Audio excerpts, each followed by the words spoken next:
hidup sehari-hari itu tidak seindah yang kita omongkan, ya kan? Bahwa seolah-olah pemerintahan ini pemerintahan yang benevolent, baik hati, tidak akan berubah, punya komitmen dan lain sebagainya. Saya kira kadang-kadang faktor itu walaupun penting presiden, tetapi faktor bukan di presiden itu sendiri, tapi sistem secara umum. Jadi pertama mengenai bagaimana komitmen Prabowo memberantas korupsi. Menurut saya itu adalah komitmen yang sifatnya dua, eksternal dan internal. Secara internal kita harus cek betul apakah ada aspirasi yang kuat dari Prabowo untuk memberantas korupsi. Kita pakai test case misalnya. Ketika dia membangun kabinet, banyak yang kecewa, terutama mereka-mereka yang berada di garis anti korupsi. Bagaimana mungkin menteri-menteri yang terindikasi korupsi, bahkan sudah korupsi dinyatakan sebagai tersangka, bebas hanya karena peradilan, diangkat lagi. Hanya karena isunya ini turut berjasa ini untuk memuluskan jalan ke MK misalnya. Ada menteri yang 13 perindik. Saya dikasih tahu orang lagi makan asik-asik, kau berhentilah jadi ketua umum partai politik ini. Kamu sudah ditetapkan sebagai tersangka.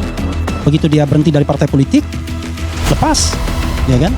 Ada menteri yang mengembalikan 27 miliar karena tersangkut kasus BTS. Diangkat lagi juga. Dan di dalam kasus BTS itu gosip-gosipnya ada 3-4 menteri yang sekarang berkuasa di sini.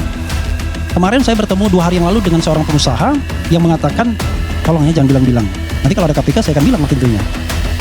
Ini di tempat A dia menginap, tapi setorannya di tempat C, kan begitu. Tinggal ambil saja. Jadi korupsi di seputar kekuasaan itu banyaknya minta ampun. Dan ini perilaku yang menurut saya tidak berubah secara fundamental. Makanya saya bertanya mengenai Noel ini akhirnya.